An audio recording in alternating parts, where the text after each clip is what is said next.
ಕಾಂಗ್ರೆಸ್ನಲ್ಲಿ ಕುರ್ಚಿಗೋಸ್ಕರ ಯಾವ ರೀತಿಯ ಮುಸುಕಿನ ಗುದ್ದಾಟ, ಬಹಿರಂಗ ಗುದ್ದಾಟ, ಮಾತಿನ ಸಮರ ಎಲ್ಲವೂ ಕೂಡ ಏರ್ಪಟ್ಟಿದ್ದನ್ನ ನೋಡಿದ್ವಿ. ಅದನ್ನ ಸೆಮಿಫೈನಲ್ 1 ಸೆಮಿಫೈನಲ್ 2 ನಲ್ಲಿ ಅಂದ್ರೆ ಬ್ರೇಕ್ಫಾಸ್ಟ್ ಮೀಟಿಂಗ್ ನಲ್ಲಿ ತಣ್ಣಗೆ ಮಾಡುವಂತ ಪ್ರಯತ್ನ, ಬೆಂಕಿ ಹೊತ್ಕೊಂಡಿದ್ದು ಅವರಿಂದನೇ ಈಗ ತಣ್ಣಗೆ ಮಾಡುವಂತ ಪ್ರಯತ್ನವನ್ನ ಮಾಡ್ತಾ ಇರುವಂತದ್ದು ಅದೇ ನಾಯಕರೇ.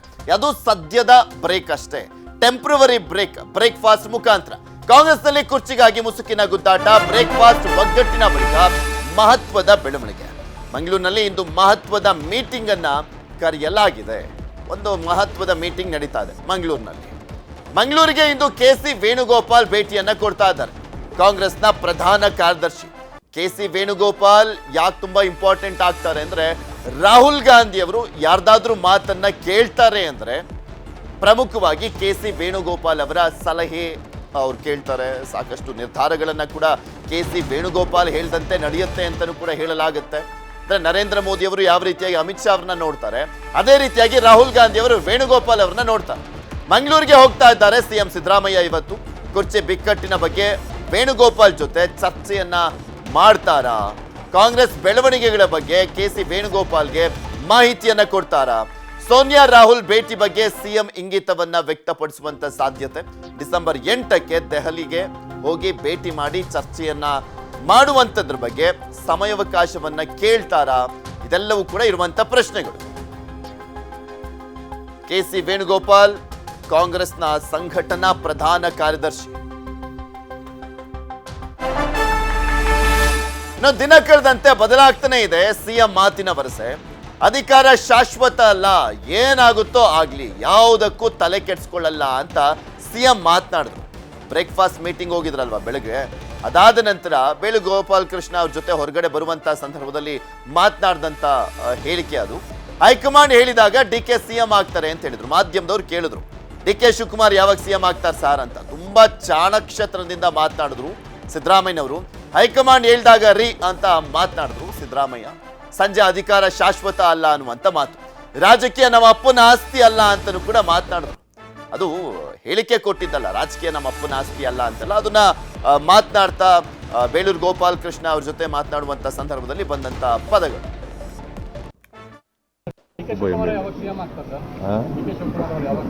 ಹೈಕಮಾಂಡ್ ಹೇಳಿದಾಗ ಹೈಕಮಾಂಡ್ ಹೇಳಿದಾಗ ಹೈಕಮಾಂಡ್ ಹೇಳಿದಾಗ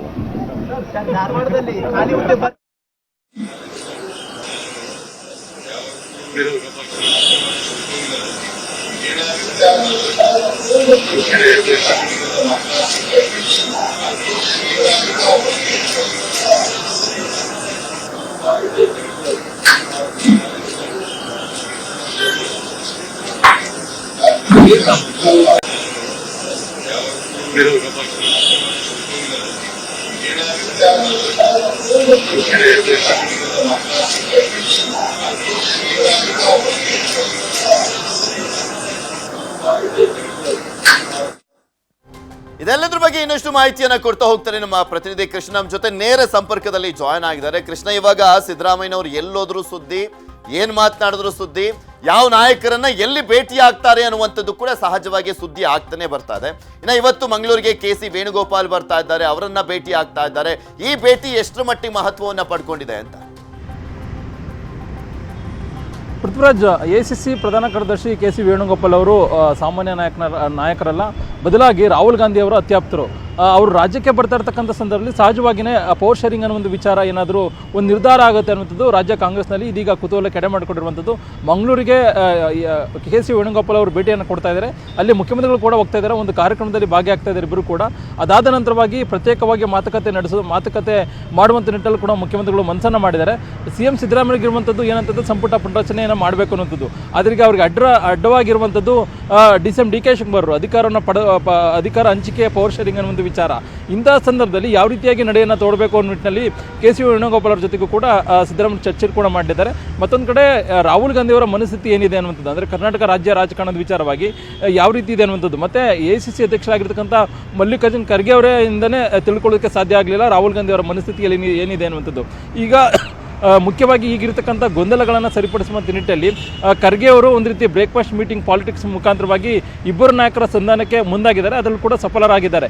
ಸದ್ಯಕ್ಕೆ ಇದು ತಾತ್ಕಾಲಿಕ ಅಂತಲೇ ಹೇಳ್ಬೋದು. ಆದರೆ ಬರುವಂಥ ದಿನಗಳಲ್ಲಿ ಯಾವುದೇ ಕಾರಣಕ್ಕೂ ಕೂಡ ಡಿ ಕೆ ಶಿವಕುಮಾರ್ ಅವರು ಅಧಿಕಾರವನ್ನು ಬಿಟ್ಕೊಡುವಂಥ ಮಾತೇ ಇಲ್ಲ ಅನ್ನೊಂದು, ಮತ್ತೆ ಮುಖ್ಯಮಂತ್ರಿ ಪದವಿಯನ್ನು ಪಡ್ಕೊಳ್ತಾರೆ ಅನ್ನೊಂದು ಮಾತುಗಳು ಕೂಡ ದಟ್ಟವಾಗಿ ಕೇಳಿ ಬರ್ತಾ ಇದ್ದಾವೆ. ಅದಕ್ಕೆ ಪೂರಕವಾಗಿಯೇ ನಿನ್ನೆ ದಿನ ಎಲ್ಲೊಂದು ಕಡೆ ಮುಖ್ಯಮಂತ್ರಿ ಸಿದ್ದರಾಮಯ್ಯ ಕೂಡ D K Shivakumar breakfast meeting ಆಹ್ವಾನ ಮಾಡಿದಂಥ ಸಂದರ್ಭದಲ್ಲಿ, ಮಾತುಕತೆ ಮಾಡಿದಂಥ ಸಂದರ್ಭದಲ್ಲಿ ಹೈಕಮಾಂಡ್ ನಾಯಕರು ಕೂಡ ಮಧ್ಯಪ್ರವೇಶ ಮಾಡಿದಂಥ ಸಂದರ್ಭದಲ್ಲಿ ಸಿಎಂ ಸಿದ್ದರಾಮಯ್ಯ ಕೂಡ ಇಲ್ಲೊಂದು ಕಡೆ ಅಧಿಕಾರ ಹಸ್ತಾಂತರ ಮಾಡುವಂಥ ನಿಟ್ಟಿನಲ್ಲಿ ಮನಸ್ಸನ್ನು ಮಾಡಿದ್ದಾರೆ ಅನ್ನೋದು ಅಂದರೆ ಅವರ ಮಾತಿನಿಂದಲೇ ಗೊತ್ತಾಗ್ತಾ ಇದೆ.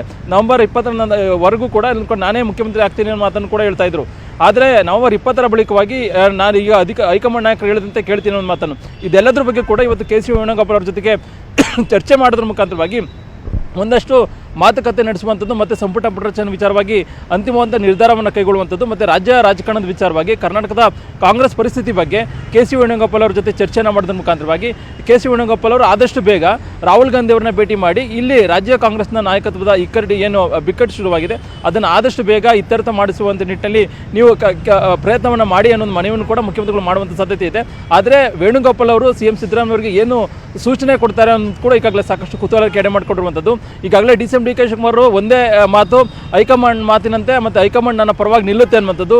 ಅದರ ಆಧಾರದ ಮೇಲೆ ಈಗ ಡಿ ಕೆ ಶಿವಕುಮಾರ್ ಅವರು ದಿನ ವಿಳಂಬ ಆದರೂ ಕೂಡ ಸೈಲೆಂಟ್ ಆಗಿದ್ದಾರೆ. ಹೈಕಮಾಂಡ್ ನಾಯಕರ ಮಾತಿನಂತೆ ಕೇಳಬೇಕು ಅನ್ನೋ ಒಂದು ಮನಸ್ಥಿತಿಯಲ್ಲಿ. ಹೀಗಾಗಿ ಹೈಕಮಾಂಡ್ ನಾಯಕರೇನಾದರೂ ಒಂದು ವೇಳೆ ಏನಾದರೂ ಅಧಿಕಾರ ಹಸ್ತಾಂತರ ಮಾಡಿ ಅನ್ನುವಂಥ ಸಂದೇಶವನ್ನು ವೇಣುಗೋಪಾಲ್ ಅವರ ಮುಖಾಂತರವಾಗಿ ಸಿದ್ದರಾಮಯ್ಯ ಕಳಿಸ್ಕೊಟ್ರೆ ಎಲ್ಲೊಂದು ಕಡೆ ಸಿದ್ದರಾಮಯ್ಯ ಕೂಡ ಅದೇ ಒಂದು ಮನಸ್ಥಿತಿಗೆ ಬರುವಂಥ ಸಾಧ್ಯತೆ ಇದೆ. ಹೀಗಾಗಿ ಇವೆಲ್ಲದ್ರ ಬಗ್ಗೆ ಕೂಡ ಎಲ್ಲೊಂದು ಕಡೆ ಸಿದ್ದರಾಮಯ್ಯ ಅವರು ವೇಣುಗೋಪಾಲ್ ಅವ್ರ ಜೊತೆ ಚರ್ಚೆ ಕೂಡ ಮಾಡಲಿದ್ದಾರೆ. ಮತ್ತು ವೇಣುಗೋಪಾಲ್ ಅವರು ಕೂಡ ಸಿ ಎಂ ಸಿದ್ದರಾಮಯ್ಯ ಅವರಿಗೆ ಏನು ಸಂದೇಶವನ್ನು ಕೊಡ್ತಾರೆ ಅನ್ನೋ ಕೂಡ ಈಗಾಗಲೇ ಸಾಕಷ್ಟು ಕುತೂಹಲಕ್ಕೆ ಎಡೆ ಮಾಡಿಕೊಟ್ಟಿರುವಂಥದ್ದು. ಮತ್ತೊಂದು ಕಡೆ ಈಗಾಗಲೇ ಬ್ರೇಕ್ಫಾಸ್ಟ್ ಅನ್ನ ಸವಿದು ನಂತರವಾಗಿ ಸಿಎಂ ಸಿದ್ದರಾಮಯ್ಯ ಅವರು ವಿಧಾನಸೌಧದಲ್ಲಿ ಅಲ್ಲಿ ನಾನು ಯಾರ ಮಾತಿಗೂ ಮುಖ್ಯವಾಗಿ ಗಮನಿಸೋದಾದ್ರೆ ಸಿದ್ದರಾಮಯ್ಯನವರು ಸದ್ಯಕ್ಕೆ ತಣ್ಣಗಾಗಿದ್ದಾರೆ, ನೋ ಡೌಟ್, ಬಿಕಾಸ್ ಅಧಿವೇಶನ ಇರುವಂತ ಕಾರಣಕ್ಕೋಸ್ಕರ. ಇದರ ಜೊತೆಗೆ ಸಿದ್ದರಾಮಯ್ಯನವರು ಹೇಳುವಂತ ಮಾತುಗಳಿದಾವಲ್ಲ, ಹೈಕಮಾಂಡ್ ಹೇಳ್ದಂಗೆ ನಾವು ನಡ್ಕೊಳ್ತೀವಿ, ನಮ್ಮ ನಡುವೆ ಯಾವುದೇ ರೀತಿಯಾದಂಥ ಅಸಮಾಧಾನ ಇಲ್ಲ, ಹೈಕಮಾಂಡ್ ಏನೇ ತೀರ್ಮಾನ ಕೈಗೊಂಡ್ರು ಕೂಡ ಅದಕ್ಕೆ ಬದ್ಧ ಅಂತ ಹೇಳ್ತಾ ಇದಾರಲ್ಲ, ಅದು ಮನಸ್ಸಿಂದ ಹೇಳ್ತಾ ಇರುವಂಥದ್ದ ಅಥವಾ ಸುಮ್ಮನೆ ಇಲ್ಲಿ ತೇಪೆ ಹಚ್ಚುವಂಥ ಕೆಲಸಕ್ಕೋಸ್ಕರ ಹೇಳ್ತಾ ಇರುವಂಥದ್ದ? ಯಾವುದೇ ರೀತಿಯಾದಂಥ ಪಟ್ಟುಗಳನ್ನು ಇಟ್ಕೊಂಡಿಲ್ವಾ, ನಾನೇ ಮುಂದುವರಿಬೇಕು ಅನ್ನುವಂಥ ನಿಟ್ಟಿನಲ್ಲಿ ಸಿದ್ದರಾಮಯ್ಯ? ಪೃಥ್ವಿರಾಜ್, ಅದು ಕೇವಲವಾಗಿ ತೇಪೆ ಹಚ್ಚೋದಕ್ಕೆ ಮಾತ್ರ ಸಿ ಎಂ ಸಿದ್ದರಾಮಯ್ಯ ಅವರು ಈ ರೀತಿಯಂತ ಹೇಳಿಕೆಯನ್ನು ಕೊಡ್ತಾ ಇದ್ದಾರೆ ಅನ್ನುವಂಥದ್ದು ಅವರ ಆಪ್ತ ಬಣಗಳಿಂದಲೇ ಕೇಳಿ ಬರ್ತಾ ಇರುವಂಥದ್ದು. ಯಾಕಂದರೆ ಈಗ 2-3 ತಿಂಗಳುಗಳ ಕಾಲ ತಳ್ಳಿಬಿಟ್ರೆ ಅದು ಎಲ್ಲೋ ಒಂದು ಕಡೆ ಅಂತಿಮವಾಗಿ ಹೈಕಮಾಂಡ್ ನಾಯಕರು ನನ್ನ ಮಾತನ್ನು ಕೇಳಬಹುದು ಅನ್ನೋದು ಮಾತು ಕೂಡ ಎಲ್ಲೋ ಒಂದು ಕಡೆ ಸಿ ಎಂ ಸಿದ್ದರಾಮಯ್ಯ ಅವರ ಮನಸ್ಥಿತಿ ಇದೆ ಅನ್ನುವಂಥದ್ದು. ಹಾಗಾಗಿನೇ ಈಗ ಹೈಕಮಾಂಡ್ ನಾಯಕರು ಯಾವಾಗ ಇದು ಉಲ್ಬಣಗೊಳ್ತೋ, ಖರ್ಗೆ ಅವರು ಬ್ರೇಕ್ಫಾಸ್ಟ್ ಮೀಟಿಂಗ್ ಅನ್ನೋ ಒಂದು ಸಂಧಾನ ಸೂತ್ರ ಹೇಳಿದ್ರು, ಅದಕ್ಕೆ ಈಗ ಸಿದ್ದರಾಮಯ್ಯ ಬದ್ಧರಾಗೋದ್ರ ಮುಖಾಂತರವಾಗಿ ಹೈಕಮಾಂಡ್ ನಾಯಕರ ಮಾತಿನಂತೆ ನಾನು ನಡೆದುಕೊಳ್ಳೋ ಮಾತನ್ನು ಕೂಡ ಹೇಳ್ತಾ ಇರುವಂಥದ್ದು. ಮತ್ತೆ ಡಿ ಕೆ ಶಿವಕುಮಾರ್ ಯಾವಾಗ ಮುಖ್ಯಮಂತ್ರಿ ಆಗ್ತಾರೆ ಅನ್ನೋ ಪ್ರಶ್ನೆಗೂ ಕೂಡ ಹೈಕಮಾಂಡ್ ಹೇಳಿದಾಗ ಅನ್ನೊಂದು ಮಾತನ್ನು ಕೂಡ ಹೇಳಿರುವಂಥದ್ದು. ಒಂದು ಕಡೆ ಆಪ್ತಬಣದವರು ಕೂಡ ಹೇಳ್ತಾ ಇರುವಂಥದ್ದು, ಸಿದ್ದರಾಮಯ್ಯ ಆಪ್ತಬಣದವರು ಶಾಸಕರು ಯಾವುದೇ ಕಾರಣಕ್ಕೂ ಕೂಡ ಸಿದ್ದರಾಮಯ್ಯ ಅಧಿಕಾರವನ್ನು ಬಿಟ್ಕೊಡೋ ಮಾತೇ ಇಲ್ಲ ಅನ್ನೋ ಮಾತನ್ನು ಕೂಡ ಹೇಳ್ತಾ ಇದ್ದಾರೆ. ಈಗ ಸದ್ಯಕ್ಕೆ ಒಂದಷ್ಟು ದಿನಗಳ ಕಾಲ ತಳ್ಳಿಬಿಟ್ರೆ ಅಂದರೆ ಚಳಿಗಾಲದ ಅಧಿವೇಶನ ಮುಗಿಸುವಂಥದ್ದು ಮತ್ತು ಲೋಕಸಭಾ ಅಧಿವೇಶನದಲ್ಲೂ ಕೂಡ ಒಂದೆಲ್ಲ ಕಡೆ ಅದು ಮುಗಿದ ನಂತರವಾಗಿ ಹೈಕಮಾಂಡ್ಗೆ ಎಲ್ಲ ಒಂದು ಕಡೆ ಒತ್ತಡ ಹಾಕ್ಬೋದು. ಮತ್ತು ತನ್ನ ಪ್ರಭಾವದಿಂದನೇ ಕಾಂಗ್ರೆಸ್ ಪಕ್ಷ ಬಂದಿರುವಂಥದ್ದು. ಮತ್ತು ಸಿ ಎಂ ಸಿದ್ದರಾಮಯ್ಯವರಿಗೆ ಇನ್ನು ಮುಂದಿನ ದಿನಗಳಲ್ಲಿ ಏನು ಬೇಕಾಗೇನಿಲ್ಲ, ತಮ್ಮ ಪುತ್ರ ರಾಜಕೀಯ ಭವಿಷ್ಯವನ್ನು ಎಲ್ಲೊಂದು ಕಡೆ ಯಾವುದೋ ಒಂದು ಕಡೆ ಕಾಪಾಡಿದ್ರೆ ಮತ್ತೊಂದು ಕಡೆ ತಮಗೇನು ಬೇಕಾಗಿಲ್ಲ, ಅಂತಿಮವಾಗಿ ಅಧಿಕಾರವನ್ನು ಉಳಿಸ್ಕೊಂಡ್ರೆ ಸಾಕು, ಆ ಒಂದು ಮನಸ್ಥಿತಿಯಲ್ಲಿ ಸಿ ಎಂ ಸಿದ್ದರಾಮಯ್ಯವರು ಇದ್ದಾರೆ ಅನ್ನುವಂಥದ್ದು.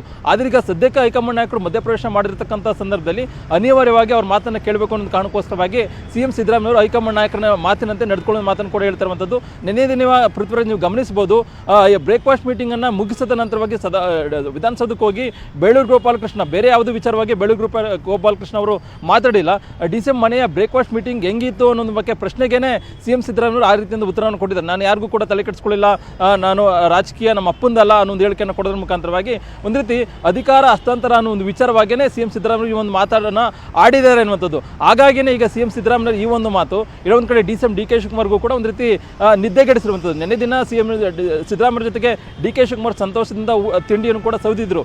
ಅದಾದ ನಂತರವಾಗಿ ವಿಧಾನಸೌಧದಲ್ಲಿ ಸಿದ್ದರಾಮಯ್ಯ ಯಾವಾಗ ಈ ಒಂದು ಮಾತನ್ನು ಆಡಿದ್ರು ಅದಾದ ನಂತರವಾಗಿ ಡಿ ಕೆ ಶಿವಕುಮಾರ್ ಮುಂದಿನ ದಿನಗಳಲ್ಲಿ ಸಿದ್ದರಾಮಯ್ಯ ಏನು ಮಾಡ್ಬೋದು ಅನ್ನೋ ಒಂದು ಚಿಂತೆಯಲ್ಲಿ ಕೂಡ ಇರುವಂಥದ್ದು. ಸದ್ಯಕ್ಕೆ ಈ ಎಲ್ಲದ್ರ ಬಗ್ಗೆ ಕೂಡ ಒಂದು ವಿಡಿಯೋವನ್ನು ಕೂಡ ಡಿ ಕೆ ಶಿವಕುಮಾರ್ ಕೂಡ ತರಿಸ್ಕೊಂಡಿದ್ದಾರೆ ಅನ್ನೋದು. ಆ ವಿಡಿಯೋವನ್ನು ಕೂಡ ಸೂಕ್ತ ಸಮಯದಲ್ಲಿ ಹೈಕಮಾಂಡ್ ನಾಯಕರು ಗಮನಕ್ಕೆ ತರುವಂಥ ನಿಟ್ಟಿನಲ್ಲಿ ಕೂಡ ಡಿ ಕೆ ಶಿವಕುಮಾರ್ ಆಪ್ತ ಬಣದವರು ಕೂಡ ಇಲ್ಲೊಂದು ಕಡೆ ಚಿಂತನೆಯನ್ನು ಮಾಡಿದ್ದಾರೆ. ಇಷ್ಟು ಸದ್ಯಕ್ಕೆ ಈ ರೀತಿಯ ಬೆಳವಣಿಗೆಗಳಾಗ್ತಿರುವಂಥದ್ದು. ಆದರೆ ನೋಡಬೇಕಾಗುತ್ತೆ ಬರುವಂಥ ದಿನಗಳಲ್ಲಿ ಹೈಕಮಾಂಡ್ ನಾಯಕರು ಯಾವ ರೀತಿಯಿಂದ ಸೂಚನೆಯನ್ನು ಸಿ ಎಂ ಸಿದ್ದರಾಮಯ್ಯ ಮತ್ತು ಡಿ ಕೆ ಶಿವಕುಮಾರ್ಗೆ ಕೊಡ್ತಾರೆ ಅನ್ನೋದು. ಆದರೆ ಸಿದ್ದರಾಮಯ್ಯ ಮಾತ್ರ ಈಗ ಮೇಲ್ನೋಟಕ್ಕಷ್ಟೇ ಮತ್ತು ಈಗಿರ್ತಕ್ಕಂಥ ಸಮಸ್ಯೆಗಳಿಗೆ ತೇಪೆ ಹಚ್ಚುವಂಥ ನಿಟ್ಟಿನಲ್ಲಿ ಮಾತ್ರ ಈ ಒಂದು ಮಾತುಗಳನ್ನು ಆಡ್ತಿದ್ದಾರೆ ಅನ್ನುವಂಥದ್ದು ರಾಜ್ಯ ಕಾಂಗ್ರೆಸ್ ವಲಯದಲ್ಲಿ ಕೇಳಿ ಬರ್ತಿರುವಂಥದ್ದು. ಪೃಥ್ವಿರಾಜ್.